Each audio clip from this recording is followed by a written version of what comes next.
I'd like to tell you about an event the San Francisco Institute of Possibility did in the winter of 2015 called The Fallen Cosmos. It was a massive immersive experience held at the cavernous Pier 70 where they built ships for World War II. A show, yes, but more of an environment that over 400 artists collaborated on to build and perform in. This was our second time organizing something of this scale after the All World's Fair in 2013. 700 tickets were sold on Kickstarter, but the trick was you can't use the ticket you buy for yourself. You can only bestow this experience as a gift to someone else. There was no information on the page as to what it was. Instead of telling people about the content, we instead sent out on a disinformation campaign, saying it was anything and everything it wasn't going to be, so that when the night came, no one had any idea what to expect. Even the actors in the show didn't really know everything. We costumed the audience by having several events to make outfits weeks ahead of time while still keeping everything a secret. We made them go through a scavenger hunt to get the address of the event. And when they finally arrived at the event location, we had a group of over 1,000 people to play with. Some actors, some audience, but they were all in costume, and none of the audience paid to be there.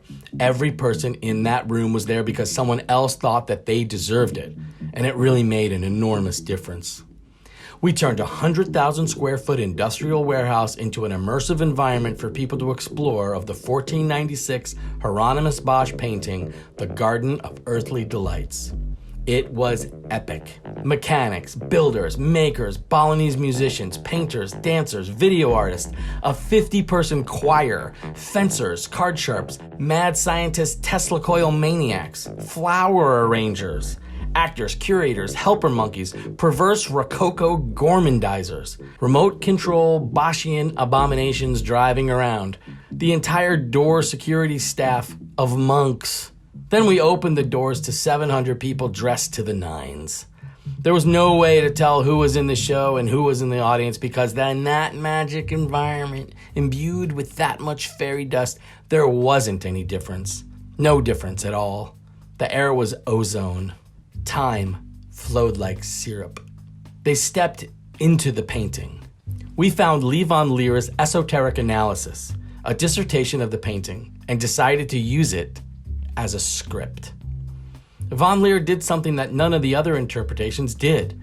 He turned the beings in the paintings into characters. With motivations and history and feelings, he imagined the world that Bosch painted. He gave it a directive, and in doing so, a story.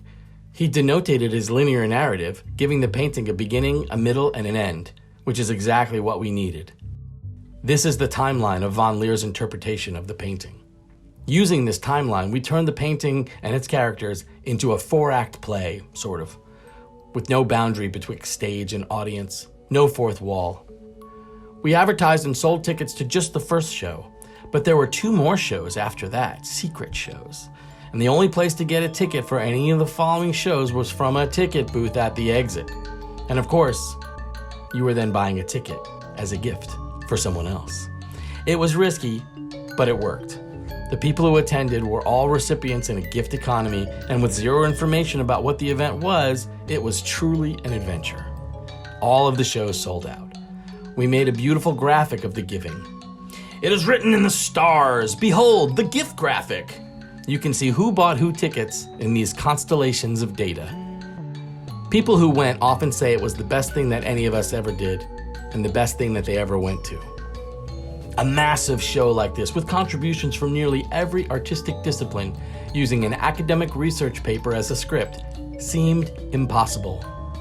When we described it to the compatriots and explained the ticket mechanism and then made them sign non-disclosure agreements because we didn't want anyone to know anything about the content of the show, people thought we were out of our minds.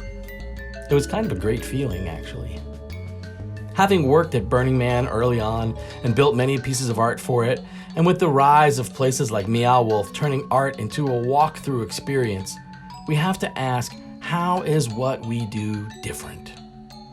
For something to be truly immersive, it takes some input from the artist and some input from the visitors, within a framework that allows for experiments and surprises and spontaneity, as well as, if you can, a thought-through design and story that places it somewhere in our human experience.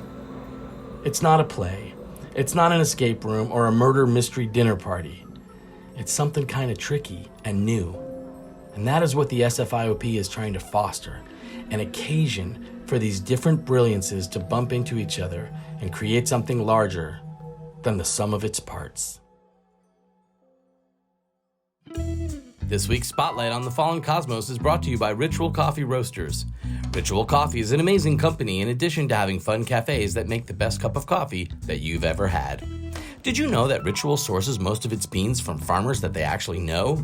There's a guy at Ritual that just goes to farms in Central America and South America and in Africa and deals with this arduous but rewarding company policy. His name is Aaron. Hi, Aaron. Did you know that Ritual coffee is seasonally fresh, like the produce at the farmer's market? Ritual was the first coffee company to decide to not have every coffee on its menu year-round, so that all the coffees would just be fresh instead. Did you know that? I bet you didn't know that. Did you know that Ritual is woman-owned? Huh? Did you? Well, we make some pretty cute kids together. It's all that good coffee. The best thing to know about Ritual Coffee is that they have a subscription program so that you can have fresh beans delivered to your door every week or two. Visit ritualcoffee.com to do that dance.